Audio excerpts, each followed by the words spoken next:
Hello guys! Welcome! Collective reading tayo ngayon. So, tingnan natin kung kaninong energy yung mababasa natin. Be open-minded po, hindi po halos lahat makaresonate. Thank you nga po pala sa mga nagsusubscribe, lalo na sa mga bumabalik. Maraming pong salamat. Give me the message for collective. Kaninong energy to? Give me the message for collective. Kaninong energy to? Give me the message for collective. Kaninong energy to?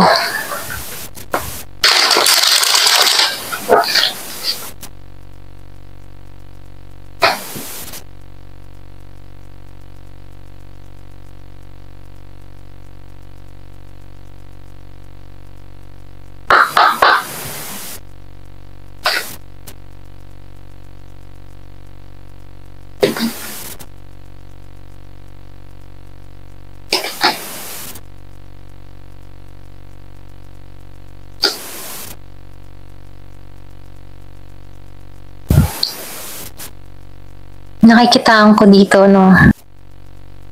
Meron ditong ginising. Meron ditong calling, okay, sa tao na to. Nakikitaan ko dito, meron ditong tao na dumating sa point niya na napabayaan yung sarili niya, okay? Dumating din sa point na nawalan siya ng direction dito. Pero ganun pa man, nakikitaan ko dito na nahanapan niya ng balanse yung sitwasyon na kinaharap niya dito. Meron ako nakikitang Virgo, Capricorn, Taurus. Meron ding Gemini, Aquarius, and Libra.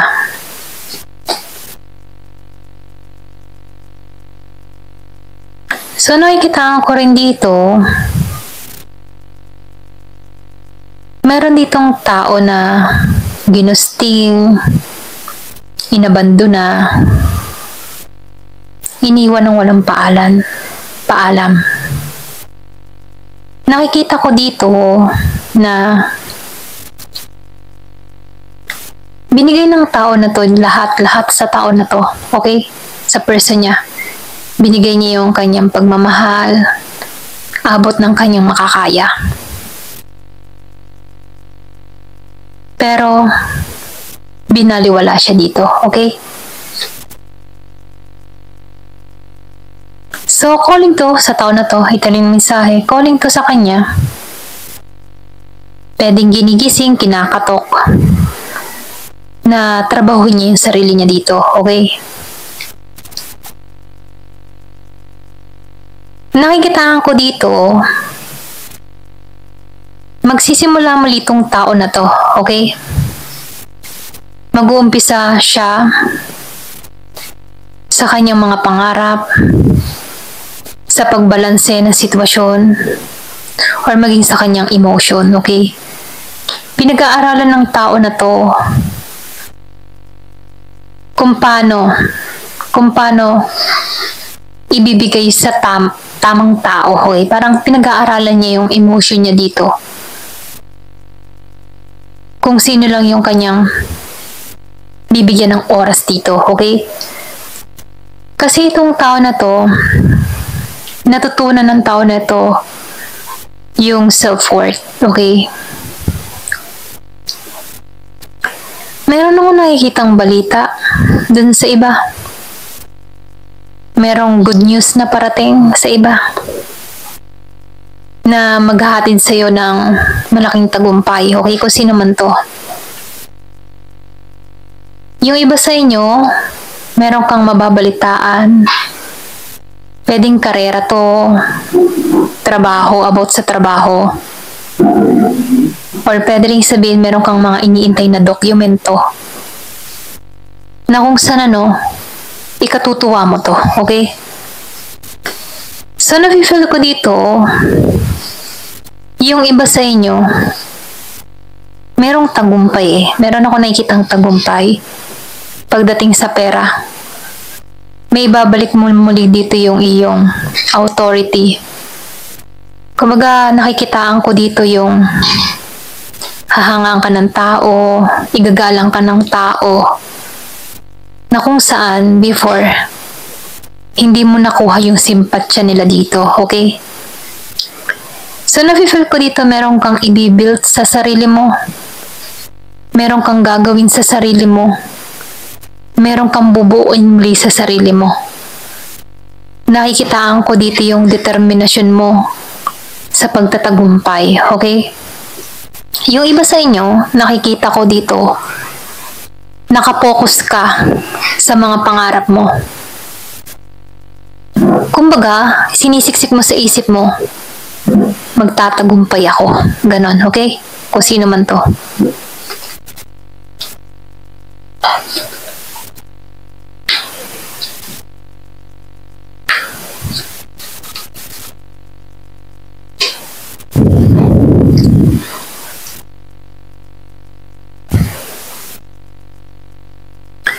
Nakikitaan ko dito, no? Yung iba sa inyo merong papasok na tao sa buhay mo. Meron akong nakikitang Aries, Leo, Sagittarius. Malakas ang Aries. Merong Virgo, Capricorn, Taurus, Scorpio, Cancer, and Pisces. Merong Leo, Aquarius, okay? Nakikitaan ko dito, meron dito papasok sa buhay mo na kung saan pupuno sa'yo, okay? Pupunuan ka ng tao na to. Nafe-feel ko dito yung transformation. Kasi before, hindi mo nagawa yung transformation dahil nakaramdam ka ng stuck sa isang sitwasyon dahil sa taong nang iwan sa'yo or nang abandona, okay? So, merong nawala eh sa buhay mo, biglaan, hindi nagpaalam, ganon. Nakikitaan ko rin dito, itong papasok na bago sa buhay mo, hindi mo to hindi mo to mababaliwala. Ito rin ang feel ko. Kung binaliwala ka before, itong taong papasok sa buhay mo ngayon, pupunaan ka niya ng pagmamahal dito na hindi ginawa ng tao mo before, okay? Nakikitaan ko dito yung transformation, malaking transformation sa'yo. Pero wala kang idea dito. Ito rin nakikita ko. So nakikitaan ko dito, yung iba sa inyo, takot ka na or pwede rin nawawalan ka na ng pag-asa sa larangan ng pag-ibig. Kumbaga, iniisip mo, wala laging ganito. Lagi na lang akong bigo. Di na ako naniniwala sa love. Pero kahit ganun yung buka ng bibig mo, yung puso mo umaasa na sana meron dumating. Ganun, okay? Ito lang nakikita ko sa'yo. Kumbaga, bukang bibig mo lang yon, pero sa deep inside, sa heart mo, umaasa ka na sana meron pang dumating. Ganon.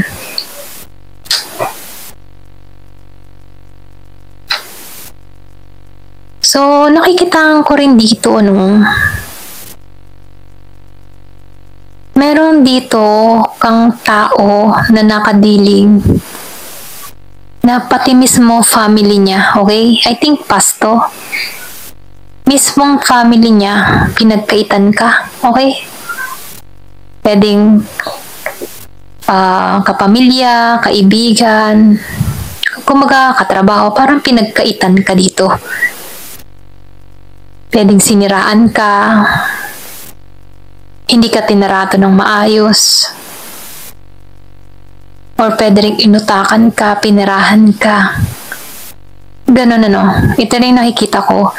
Kumbaga gugustuhin ka lang dahil sa kaya mong maibigay sa kanila. Ganon. Pero wag kang mag-alala, no? May justice dito. Ito lang mensahe, no? justice serve you.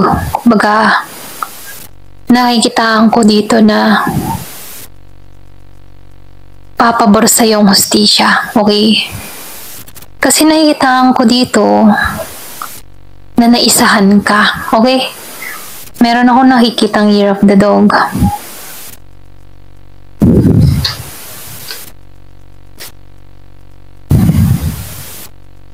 Mapagmahal ka eh. Yung nga sinabi ko kanina, ginugusto ka lang ng family ng tao mo. Dahil sa kaya mong ibigay sa kanila. So lumabas nga, no? Nakikitaan ko dito, ginugusto ka ng mga tao na to sa kaya mong ipagkaloob sa kanila. Kapag madali kang malapitan. Pero ganun pa man, pag wala ka ng pera dito, wala na silang pakialam sa'yo, okay?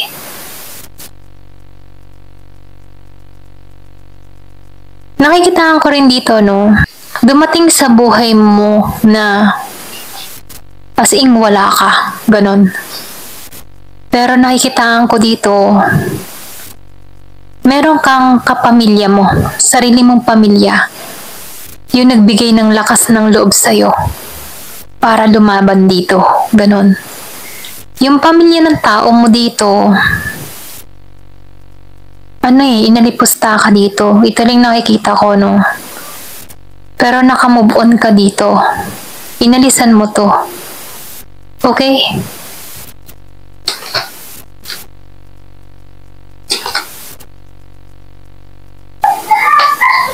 Nakikitaan ko dito, no?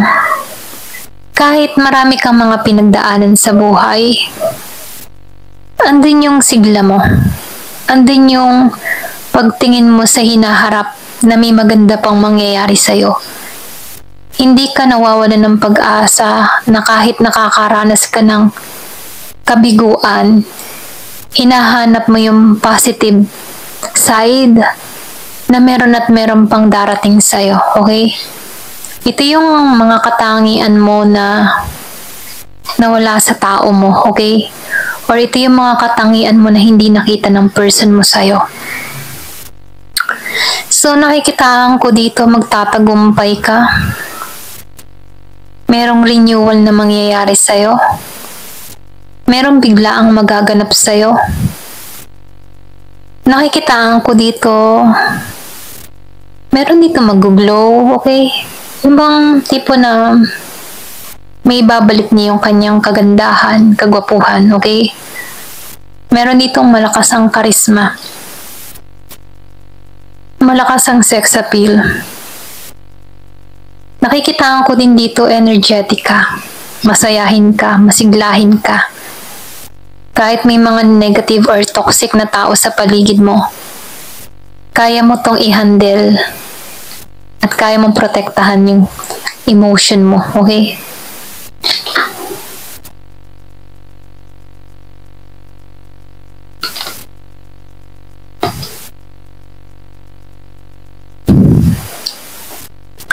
Nakikitaan ko dito nagkamali ka ng pagmamahal or nagkamali kang mahalin tong tao na sinayang ka, okay? So, andito ka sa point na nagsisi ka din dito kung bakit pinapasok mo siya sa buhay mo. Pero ngayon, alam mo na sa sarili mo nagkamali ka sa minahal mong tao, pero nagiginang malinaw para sa iyo ang lahat. Meron ako nakikita dito na natututunan niyang i-clear yung kanyang vision, i-clear yung kanyang saloobin. Nakikitaan ko dito na nagkakaroon na to ng malaking pangunawa sa sitwasyon na kinakaharap niya.